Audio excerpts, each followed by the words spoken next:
কুমিল্লা সাহিত্য উৎসব ২০২৪-এর আ শুভ উদ্বোধন ঘোষণা করেন কলামিস্ট মীর আব্দুল আলীম। কুমিল্লার নজরুল ইনস্টিটিউটে এই আয়োজন হয়। চমৎকার একটি আয়োজন ছিল।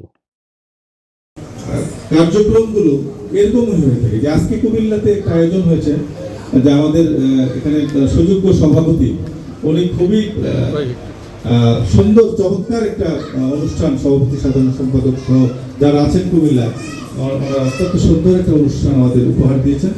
এই অনুষ্ঠানের মাধ্যমে কুমিল্লার যে গুণী মানুষ, এখানে কিন্তু আমরা আজকে কুমিল্লার যারা অনেককে আমরা চিনি, এখানে যিনি আজকে বিশেষ অতিথি হিসেবে আছেন ওনাকে চিনেন না এমন লোকের সংখ্যা কম। অনেক একজন গুণী মানুষ, আর মঞ্চে যারা ছিলেন এখন আছেন সবাই বিশেষ জ্ঞান সম্পন্ন মানুষ। তো আমরা এই সুযোগগুলো বিভিন্ন শুরুতে কুমিল্লার গুণী কবি সাহিত্যিকদের নিয়ে প্রতিপাঠ করেন প্রতিসম্রাট জালাল খান ইউসুফী। প্রথমে বন্দনা করি আল্লাহ পরোয়ার, দ্বিতীয় বন্দনা করি নবী সরোয়ার, তৃতীয় বন্দনা করি পিতা মাতা গুরু, শ্রোতাকে বন্দনা করে পুঁথি করি শুরু। শোনেন মুসলিম হিন্দু বৌদ্ধ খ্রিস্টান, কুমিল্লা বিলাস পুঁথি করব বয়ান। কুমিল্লার আদি স্থান সমতট ছিল, তারপরে ত্রিপুরার অংশ হয়েছিল। নবম শতকে হয় হরিকেল অঞ্চল, তারপরে চন্দ্ররাজ বংশের দখল। অনুষ্ঠানে গুণী কবি সাহিত্যিকদের সম্মাননা প্রদান করা হয়। সম্মাননা গ্রহণ করছেন মীর আব্দুল আলীম। আরেকটি করতালি হোক। কাব্যকথা সাহিত্য পরিষদের একটি মাসিক প্রকাশনা রয়েছে কাব্যকথা। সেই কাব্যকথা আর মোড়ক উন্মোচন করা হয় ওই মঞ্চে। আমরা সত্যি খুব আনন্দিত এবং অভিভূত। আমরা দেখতে পাচ্ছি প্রচ্ছদে আমাদের কুমিল্লার সেই ঐতিহ্যের অংশটি এখানে ধারণ করা হয়েছে।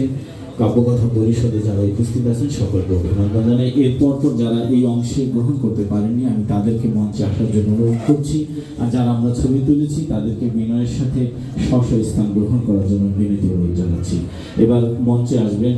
কুমিল্লা সাহিত্য উৎসবের একটি চমৎকার দিক হচ্ছে যেসব শিশুরা অংশগ্রহণ করেছে তাদেরকে কুমিল্লা জেলা শাখার সভাপতি কবি আব্দুল কাইয়ুম তাদেরকে পুরস্কৃত করেছেন কলম দিয়ে।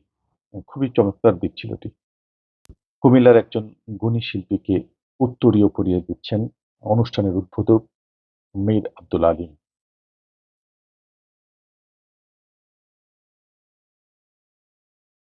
ভারতের পশ্চিমবঙ্গের কবি ও লোকশিল্পী সোমনাথ চক্রবর্তী কুমিল্লা সাহিত্য উৎসবে যোগ দেন।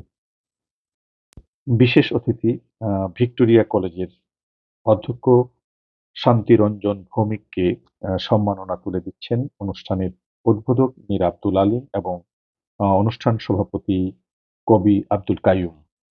একে একে গুণীজনদের হাতে সম্মাননা তুলে দেন অতিথিবৃন্দ।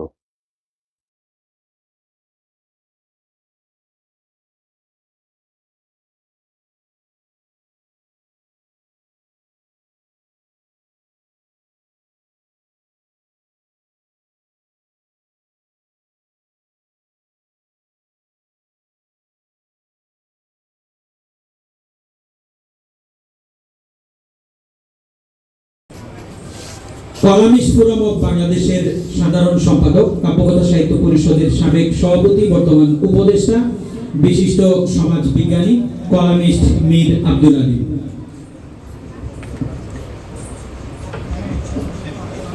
আসসালামু আলাইকুম, শুভ সন্ধ্যা। উপস্থিত অতিথিবৃন্দ, সবাইকে আমার শুভেচ্ছা। যখন অনুষ্ঠান উদ্বোধন করি ভাবলাম চেষ্টা করে ফেলি আসলে দু একটা কথা বলে, বলতে যাইনি, শুধু উদ্বোধনটাই হয়েছে। এই কারণে যে শুরুটা বক্তৃতা দিয়ে ভালো হয় না। আমি জানি পুঁথির জন্য আয়োজন চলছিল, আপনারা যারা এখানে ছিলেন তারা জানেন। আর জালাল খান ইউসুফি ভাইয়ের পুঁথি মানে একটা অন্য ধরনের কিছু, আমি জানি যেখানেই তিনি যান ওই জায়গার কথা বলেন, একেবারে আত্মপান্ত। আমরা পুঁথিতে কিন্তু একেবারে কুমিল্লার সবটাই এসেছে আমাদের ওই জায়গা থেকে, ওই পুঁথিতে। তো অনেকেই অনেক বিষয় নিয়ে কথা বলেছেন, আমি সেই বিষয়গুলোতে অন্য বিষয়ে যাচ্ছি না। আমি কাব্যকথার কিছু ধারণা দিতে চাই, যেহেতু ঠিক টাইম আমি ছিলাম কেন্দ্রীয় কমিটির কাব্যকথার কেন্দ্রীয় কমিটির সভাপতি হিসেবে। আসলে কাব্যকথা কি কাজ করছে, কোভিড-19 পর থেকে কিন্তু অনেক কবি বেড়েছে। যখন আমরা ঘরে ছিলাম আসলে কবিরা কিন্তু সব মানুষের ভিতরেই কবিতা থাকে। তো ওই সময় যখন একেবারে ঘরে ঘরবন্দি ছিল মানুষ, তখন কবিতা লিখতো ফেসবুকে। তো সেখান থেকে সারা যারা বিশ্বে বাংলা ভাষাভাষীর কথা বলবো, আমাদের বাংলা কবিতার সংখ্যা বেড়েছে। সবচেয়ে বেশি বেড়েছে হচ্ছে কোভিড থেকে মনে হয় সংগঠনের সংখ্যা বেড়েছে। একেবারে এটা কি বলবো আর যে একেবারে এত কোয়ালিটি নন কোয়ালিটির সংগঠন হয়েছে যে সেটা আপনারা জানেন। তো এর মধ্যে কাব্যকথা সাহিত্য পরিষদের শুরু কিন্তু অনেক আগে। তো কাব্যকথা সাহিত্য পরিষদের কার্যক্রমগুলো এরকমই হয়ে থাকে যে আজকে কুমিল্লাতে একটা আয়োজন হয়েছে, যে আমাদের এখানে সুযোগ্য সভাপতি উনি খুবই সুন্দর চমৎকার একটা অনুষ্ঠান, সভাপতি সাধারণ সম্পাদক সহ যারা আছেন কুমিল্লায়, অত্যন্ত সুন্দর একটা অনুষ্ঠান আমাদের উপহার দিয়েছেন। এই অনুষ্ঠানের মাধ্যমে কুমিল্লার যে গুণী মানুষ, এখানে কিন্তু আমরা আজকে কুমিল্লার যারা অনেককে আমরা চিনি, এখানে যিনি আজকে বিশেষ অতিথি হিসেবে আছেন ওনাকে চিনেন না এমন লোকের সংখ্যা কম। অনেক একজন গুণী মানুষ, আর মঞ্চে যারা ছিলেন এখন আছেন সবাই বিশেষ জ্ঞান সম্পন্ন মানুষ। তো আমরা এই সুযোগগুলো বিভিন্ন জায়গায় করে দেওয়ার চেষ্টা করি। বিশেষ করে এই ড্রাইভিং এর কাজটা করছেন কিন্তু জালাল খান ইউসুফ ভাই। উনি একজন ভালো সুসংগঠক বলবো, পুঁথি নিয়েই শুধু কাজ করেন না, সার্বিকভাবে ওনার কিন্তু প্রকাশনা সংস্থাও রয়েছে, বই অসংখ্য লেখক তৈরি করছেন। বইয়ের মাধ্যমে উনি একদম যারা একেবারে নবীন তাদেরকে উদ্বুদ্ধ করা, বইয়ের প্রতি উদ্বুদ্ধ করা, এই কাজটা করে উনি লেখকদের এগিয়ে দেওয়ার কাজটা করছেন। আমরা কাব্যকথা সাহিত্যের মাধ্যমে, সাহিত্য পরিষদের মাধ্যমে বিভিন্ন জায়গাতে বিভিন্ন কবি সাহিত্যিকরা আনাচে কানাচে যারা আছেন তাদেরকে উজ্জীবিত করার কাজটা করে যাচ্ছি কেন্দ্রীয়ভাবে। সেখান থেকে আমাদেরকে সহযোগিতা করছেন সারা দেশের গুণী কবি সাহিত্যিক এবং গুণী মানুষজনেরা। তো যাই হোক, এখন আসলে শব্দ কিন্তু হচ্ছে মিউজিকের, এই সময় কিন্তু কথা ভালো লাগবার কথা নয়।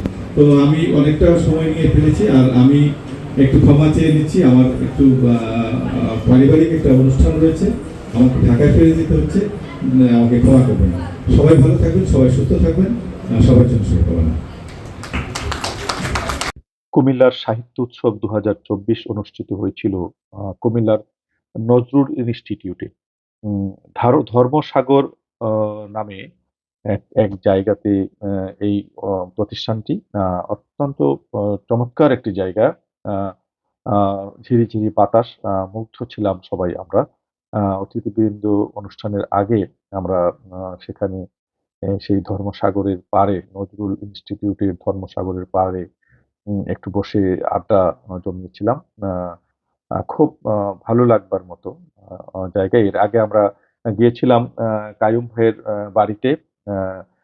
সেই বাড়িতে দুপুরের খাবার সেরেই আমরা চলে আসি নজরুল ইনস্টিটিউটে। সব মিলিয়ে চমৎকার একটি অনুষ্ঠান হয়েছে এই আয়োজনে।